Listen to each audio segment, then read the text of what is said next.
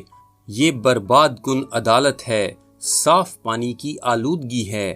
8ویں اور 9ویں آیت میں چوتھا پیالہ انڈیل دیا جاتا ہے اور سورج اس قدر گرم ہے کہ یہ انسانوں کو آگ سے جلا دیتا ہے، یہ انہیں جھلسا کر مار دیتا ہے، اور توبہ کرنے کی بجائے وہ خدا کے نام کے خلاف کفر بولتے ہیں۔ تب پھر 5واں ہے، یہ بہت حیرت انگیز ہے۔ آگ برساتے سورج کے بعد تاریکی آ جاتی ہے اور وہ تکلیف کے مارے اپنی زبانوں کو کاٹنے لگے ہیں۔ کیوں؟ اس لیے کہ وہ دیکھ نہیں سکتے کہ وہ کہاں جا رہے ہیں، بالکل بھی روشنی نہیں ہے، گہری سیاہ تاریکی ہے، اور وہ خوفناک چوٹ اور تکلیف کا شکار ہو سکتے ہیں اور کسی قسم کا آرام نہیں پاتے، کیونکہ وہ دیکھ نہیں سکتے کہ وہ ہیں کہاں۔ 11ویں آیت میں لکھا ہے، اور اپنے دکھوں اور ناسوروں کے باعث آسمان کے خدا کی نسبت کفر بکنے لگے۔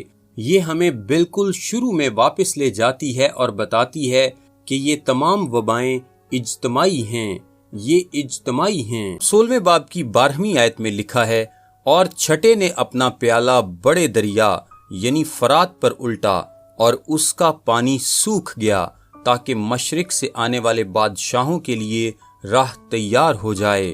وہ فوج جس کے بارے میں ہم نے پہلے بات کی تھی۔ اور پھر ہرمجدون ہے۔ ہرمجدون کی وادی میں حتمی جنگ آتی ہے۔ نپولین کا کہنا تھا کہ یہ ایسا بہترین میدان جنگ ہے جو اس نے کبھی روئے زمین پر نہیں دیکھا۔ پھر 3 ناپاک بدروہیں جو مینڈکوں کی مانند ہیں، یہ جو خاص فطرت رکھنے والی بدروہیں ہیں، عین جہنم کی گندگی سے باہر نکل آتی ہیں، اور اژدہا کے منہ سے اور حیوان کے منہ سے اور جھوٹے نبی کے منہ سے باہر آتی ہیں۔ یہ بدروحوں کی ارواح ہیں جو معجزات کرتی ہیں۔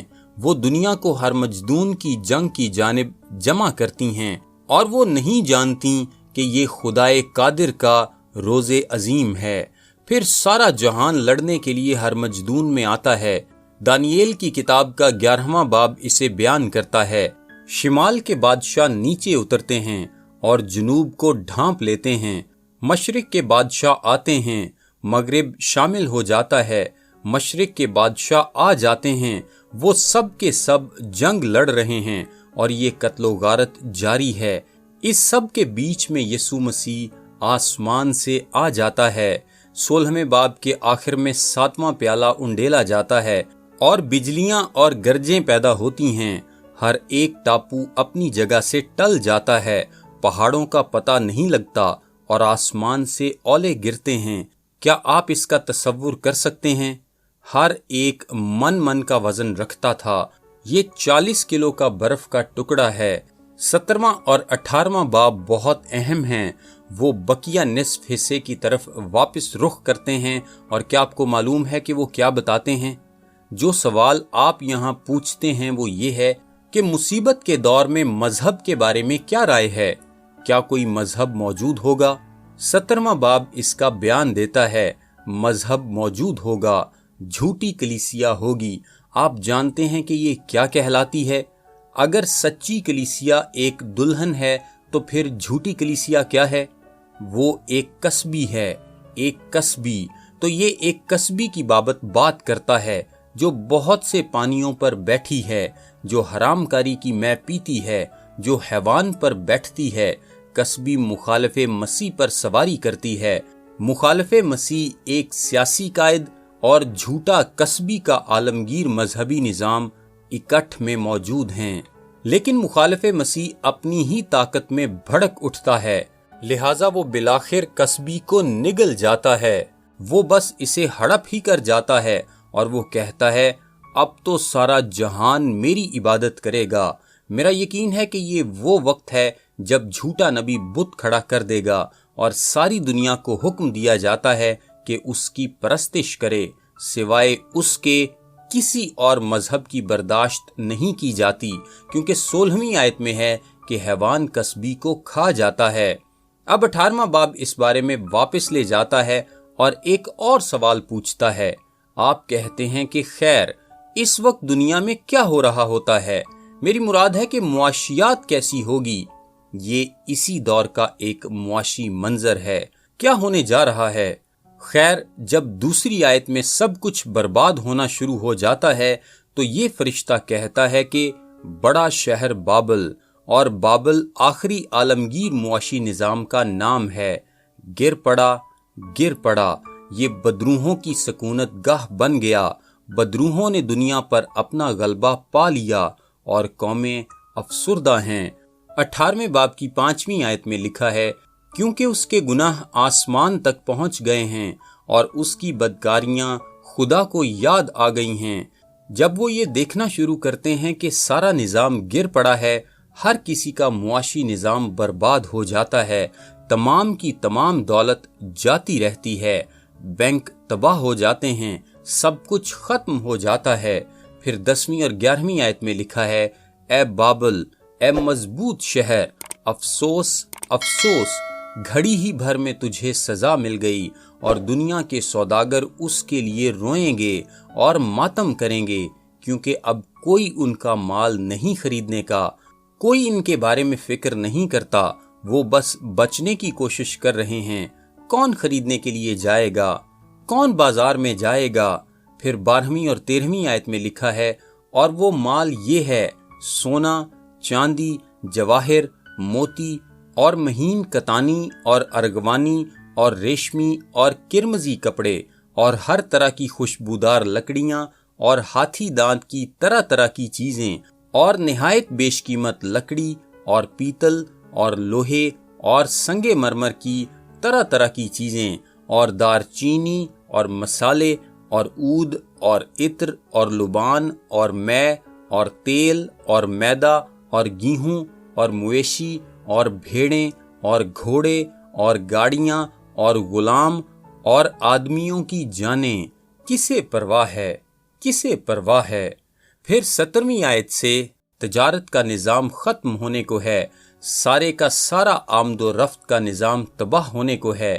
19ویں آیت میں لوگ اپنے سروں پر خاک ڈال رہے ہیں، رو رہے اور آہو نالا کر رہے ہیں کہ افسوس افسوس، وہ بڑا شہر جس کی دولت سے سمندر کے سب جہاز والے دولت مند ہو گئے، گھڑی ہی بھر میں اجڑ گیا۔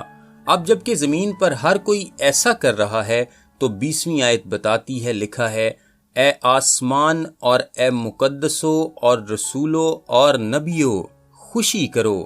کیا آپ جانتے ہیں کہ دنیا میں سب سے زیادہ بری بات کیا ہوگی؟ موسیقی بالکل ختم ہو جائے گی، مزید موسیقی نہیں ہوگی۔ 22ویں آیت میں لکھا ہے، اور بربت نوازوں اور مطربوں اور بانسلی بجانے والوں اور نرسنگا پھونکنے والوں کی آواز پھر کبھی تجھ میں نہ سنائی دے، کوئی موسیقی نہیں ہوگی۔ مزید لکھا ہے، اور کسی پیشے کا کاریگر تجھ میں پھر کبھی پایا نہ جائے گا، کوئی فن کچھ بھی نہیں ہوگا، سب چیزوں کا خاتمہ ہوگا، یہ سب ختم ہو جائے گا، زمین پر جشن ختم ہے۔ اس تعارف کا آخری آپ جانتے ہیں کہ 19ویں باب میں کیا ہوتا ہے؟ آسمان پر جشن کا آغاز ہو جاتا ہے۔ پہلی آیت میں ہالےلویا، تیسری آیت میں ہالےلویا، چوتھی آیت میں ہالےلویا، چھٹی آیت میں ہالےلویا۔ آپ کس بات پر اس قدر جوش سے بھرے ہیں؟ چھٹی آیت کا آخر بتاتا ہے، لکھا ہے، خداوند خدا قادر مطلق بادشاہی کرتا ہے۔ 19ویں باب کی 7ویں آیت میں لکھا ہے، آؤ ہم خوشی کریں اور نہایت شادمان ہوں اور اس کی تمجید کریں، اس لیے کہ برہ کی شادی آ پہنچی اور اس کی بیوی نے اپنے آپ کو تیار کر لیا، اور اب چھڑائے ہوئے لوگ اپنے خداوند کے ساتھ مل گئے ہیں۔ 8ویں آیت میں لکھا ہے، اس کو چمکدار اور صاف مہین کتانی کپڑا پہننے کا اختیار دیا گیا، کیونکہ مہین کتانی کپڑے سے مقدس لوگوں کی راست بازی کے کام مراد ہیں۔ یہ جلالی بات ہے۔ ہم وہاں کیسے پہنچیں گے؟ 11ویں تا 12ویں آیت میں لکھا ہے، پھر میں نے آسمان کو کھلا ہوا دیکھا، اور کیا دیکھتا ہوں کہ ایک سفید گھوڑا ہے اور اس پر ایک سوار ہے جو سچا اور برحق کہلاتا ہے، اور وہ راستی کے ساتھ انصاف اور لڑائی کرتا ہے، اور اس کی آنکھیں آگ کے شعلے ہیں، اور اس کے سر پر بہت سے تاج ہیں، اور اس کا ایک نام لکھا ہوا ہے